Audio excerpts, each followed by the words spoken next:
नमस्कार दोस्तों, आप सभी का स्वागत है हमारे YouTube channel BCS basic physics में। आज के इस वीडियो में हम बात करेंगे कक्षा 11 के एक टॉपिक संरक्षित बल और असंरक्षित बल की। दोस्तों हम NCERT की जो पाठ्य पुस्तक है उसमें जो 6th चैप्टर है कार्य, ऊर्जा एवं शक्ति उसमें चल रहे हैं, उससे रिलेटेड वीडियोज बना रहे हैं और आज का जो वीडियो है उसी से ही रिलेटेड है संरक्षित बल एवं असंरक्षित बल। ये जो संरक्षित बल है वो हमारे को तभी समझ में आएगा जब हम कार्य को अच्छे से समझ पाएं, इसके साथ में गतिज ऊर्जा को अच्छे से समझ पाएं, तब हमें जो संरक्षित बल है उसको बेटर तरीके से समझ पाएंगे। संरक्षित बल है क्या कि ऐसे बल या वे बल जिनके अधीन जो किया गया कार्य है वो पथ पर निर्भर नहीं करता हो। देखिए दोस्तों, हमें 3 डेफिनेशन देंगे और तीनों डेफिनेशन से हम संरक्षित बल और असंरक्षित बलों को समझेंगे।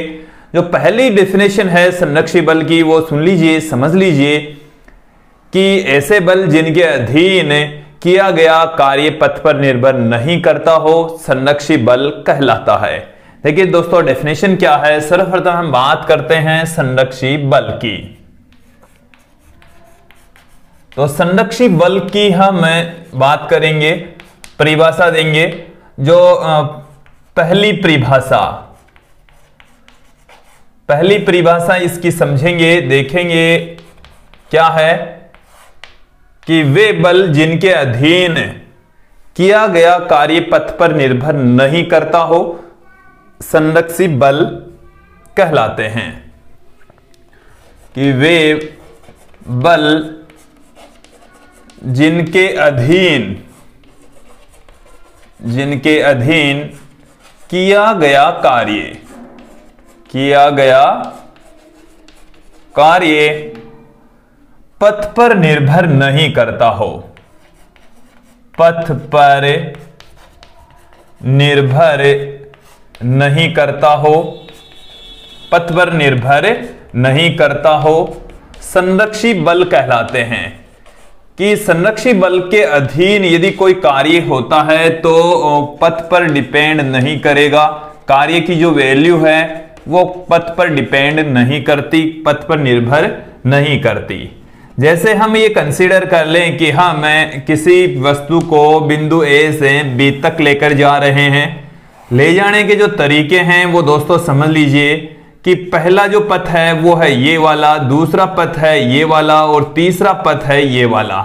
3 अलग अलग पथों के जरिए हम किसी वस्तु को A से B तक लेकर जा रहे हैं और ले जाने में जो किया गया कार्य है दोस्तों, पहले पथ से ले जाने में किया गया कार्य W फर्स्ट बराबर होगा दूसरे पथ से ले जाने में किया गया कार्य W सेकंड के, और तीसरे पथ से ले जाने में जो किया गया कार्य है W थर्ड। यहां पर देखिए दोस्तों, पथ तो अलग अलग हैं बट इन तीनों पथों के अधीन जो किया गया कार्य है W फर्स्ट, W सेकंड और W थर्ड, ये तीनों सेम रहते हैं, पथ पर कार्य की वैल्यू डिपेंड नहीं करती है। तो जो बल हमने लगाया वस्तु को A से B तक ले जाने में वही बल संरक्षित बल है, संरक्षित बल कहलाता है। दोस्तों ये हमने एक एग्जाम्पल के जरिए आप लोगों को समझाया। ये थी संरक्षित बल की प्रथम परिभाषा। इसी प्रकार हम यहां पर संरक्षित बल की दूसरी परिभाषा की बात करते हैं। द्वितीय परिभाषा, दूसरी परिभाषा क्या है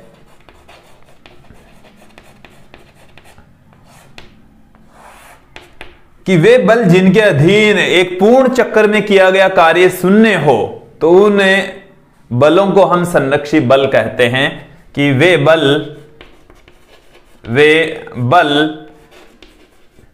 जिनके अधीन एक पूर्ण चक्कर में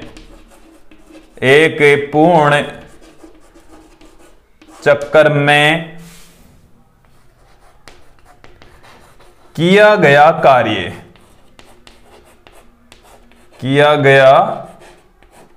कार्य शून्य हो संरक्षित बल कहलाता है, संरक्षित बल कहलाता है, संरक्षित बल कहलाता है। दोस्तों अब यहां पर आप देखेंगे दोस्तों, जैसे हमारे पास में कोई वस्तु है जिसको हम बिंदु ए से बी तक लेकर जाते हैं, ए से कहां पर ले गए हम, बी तक, और बी से हम वापस उसको लाते हैं ए तक। ये हमारे पास में ए से जब बी तक ले जाते हैं हम उस वस्तु को, तो ले जाने में जो किया गया कार्य है WAB से हम पुट कर रहे हैं। इस WAB और बी से जब वापस ए तक लेकर आते हैं तो WBA से हम पुट कर रहे हैं, और इन दोनों का जो योग है यदि शून्य होता है तो जो बल होता है दोस्तों, उस बल को ही हम संरक्षी बल कहते हैं। ये इसकी दूसरी परिभाषा है, द्वितीय डेफिनेशन है दोस्तों। यहां तक आप लोगों को समझ में आ गया होगा। देखिए हम इसको कुछ एग्जाम्पल से समझें, जैसे गुरुत्वीय बल होता है, विद्युत बल होता है, चुंबकीय बल है, ये सभी संरक्षी बल होते हैं। और इनके अधीन यदि हम गुरुत्वीय बल के अधीन यदि किसी पिंड को यहां से यहां तक लाएं, इस स्थान से इस स्थान तक लेकर आए, तो किसी भी पथ से ले आइए, गुरुत्वीय बल के द्वारा जो किया गया कार्य है वो सेम होगा।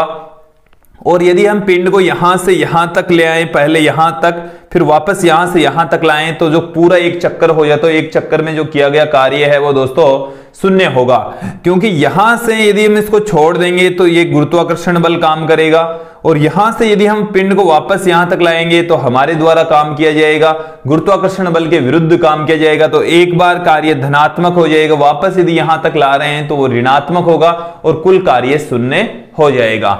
यहां पर भी दोस्तों समझ लेंगे कि यहां से लेकर यहां तक ले जाने में जो किया गया कार्य है वो पथ पर डिपेंड नहीं कर रहा। ये जो कार्य है WAB, एक कार्य ये धनात्मक हो जाएगा, और B से A तक जब वापस लाएंगे तो ये जो कार्य है वो ऋणात्मक हो जाएगा। दोनों कार्य बराबर होंगे, केवल एक धनात्मक तो दूसरा ऋणात्मक होगा। तत्पश्चात जो कुल कार्य है दोस्तों वो शून्य हो जाएगा। तो ये थी दूसरी परिभाषा, द्वितीय डेफिनेशन। फिर हम संरक्षी बल की तीसरी जो डेफिनेशन है उसकी बात करते हैं, तृतीय परिभाषा की बात करते हैं। तीसरी डेफिनेशन क्या है दोस्तों, समझेंगे कि वे बल जिनके अधीन एक पूर्ण चक्कर में जिनके अधीन एक पूर्ण चक्कर में गतिज ऊर्जा में परिवर्तन शून्य होता है। गतिज ऊर्जा में परिवर्तन शून्य होता है। गतिज ऊर्जा में जो परिवर्तन है दोस्तों वो शून्य होता है। यहां पर हमने देखा कि दोस्तों, इसको मैं समझा रहा हूं कि पूर्ण चक्कर में संरक्षी बल के अधीन जो किया गया कार्य है वो जीरो होता है। किया गया कार्य है पूर्ण चक्कर में संरक्षी बल के अधीन वो शून्य होता है, जीरो होता है। हम जानते हैं कार्य ऊर्जा परमेय से, हम देखिए दोस्तों क्या जानते हैं कार्य ऊर्जा परमेय से। कार्य ऊर्जा परमेय है, उसके तहत हम जानते हैं कि जो कार्य है वो गतिज ऊर्जा में परिवर्तन के बराबर होता है। तो देखिए दोस्तों, गतिज ऊर्जा में परिवर्तन है वो इस डेफिनेशन से भी शून्य आ रहा है, दूसरी डेफिनेशन से कार्य शून्य आ रहा है। तो ये है हमारे पास में संरक्षी बल की तीसरी डेफिनेशन कि ऐसा बल जिसके अधीन जो किया गया कार्य है, एक पूर्ण चक्कर में किया गया कार्य शून्य होता है, या एक पूर्ण चक्कर में गतिज ऊर्जा में परिवर्तन है वो शून्य होता है दोस्तों। तो ऐसा बल जिसके अधीन जो कार्य है वो पथ पर निर्भर नहीं करता हो, संरक्षी बल कहलाता है। या हम कह सकते हैं कि ऐसा बल जिसके अधीन एक पूर्ण चक्कर में किया गया कार्य शून्य हो, संरक्षी बल कहलाता है। तीसरी जो डेफिनेशन है कि ऐसा बल जिसके अधीन एक पूर्ण चक्कर में गतिज ऊर्जा में जो परिवर्तन होता है दोस्तों वो शून्य होता है, उस बल को हम संरक्षी बल कहते हैं। अब हम इसके कुछ एग्जाम्पल्स की बात करते हैं, संरक्षी बल के कुछ उदाहरण यहां पर आपके सामने पुट कर रहे हैं। जैसे ये हमारे पास में है गुरुत्वीय बल। जो गुरुत्वाकर्षण बल होता है दोस्तों वो एक संरक्षी बल होता है। इसके अलावा चुंबकीय बल है, विद्युत बल है, ये सभी संरक्षी बल होते हैं। इसमें ये कंजर्वेटिव फोर्स कहलाते हैं। विद्युत बल भी एक संरक्षी बल होता है दोस्तों। फिर उसके बाद में हम जो इस वीडियो का अगला पार्ट है असंरक्षी बल, वो देखते हैं। आप एक बार यहां तक देख लेंगे। संरक्षी बल की हमने 3 डेफिनेशन और एग्जाम्पल्स बोर्ड पर लिखे हैं, यहां तक आप देख लेंगे। उसके बाद में मैं इसी में ही कुछ एडिट करूंगा। जो असंरक्षी बल है वो इसका ठीक अपोजिट होगा। कैसे दोस्तों? अगली जो डेफिनेशन है वो हमारे पास में आएगी असंरक्षी बल की, और पहली जो डेफिनेशन है वो दोस्तों क्या होती है कि वे बल जिनके अधीन किया गया कार्य पथ पर निर्भर करता हो। ये यहां पर जो नहीं करता आ रहा था, अब यहां पर आ जाएगा करता हो। असंरक्षी बल की डेफिनेशन दे रहे हैं दोस्तों, तो यहां पर दोस्तों क्या आ जाएगा, जो यदि कार्य का मान पथ पर डिपेंड करता हो, पथ पर निर्भर करता है, तो उस बल को हम संरक्षी बल कहेंगे। नॉन कंजर्वेटिव फोर्स कहलाएगा। पहले पथ से, दूसरे पथ से और तीसरे पथ से यदि किसी पिंड को हम लेकर जाएं तो जो कार्य है वो भिन्न भिन्न होंगे। और जैसे हम बात करें असंरक्षी बल के उदाहरणों की, तो असंरक्षी बल का जो एग्जाम्पल्स हैं उसमें घर्षण बल, यदि आप अलग अलग पथ से यदि पिंड को लेकर जाएंगे तो जो घर्षण बल है दोस्तों वो भी अलग अलग होगा। यदि आप इस पथ से लेकर जा रहे हैं तो इसका घर्षण बल अलग होगा, इसके लिए घर्षण बल अलग होगा, इसके लिए अलग होगा। जो कार्य है वो अलग अलग करना पड़ेगा। जो कार्य की वैल्यू है वो अलग अलग होगी, इक्वल नहीं होगी। तो इन बलों को हम असंरक्षी बल कहते हैं। तो ये हमारे पास में असंरक्षी बल की पहली डेफिनेशन आ चुकी है कि वे बल जिनके अधीन किया गया कार्य पथ पर निर्भर करता हो, असंरक्षी बल कहलाता है। डायग्राम वो ही है बट यहां पर कार्य भिन्न भिन्न है दोस्तों।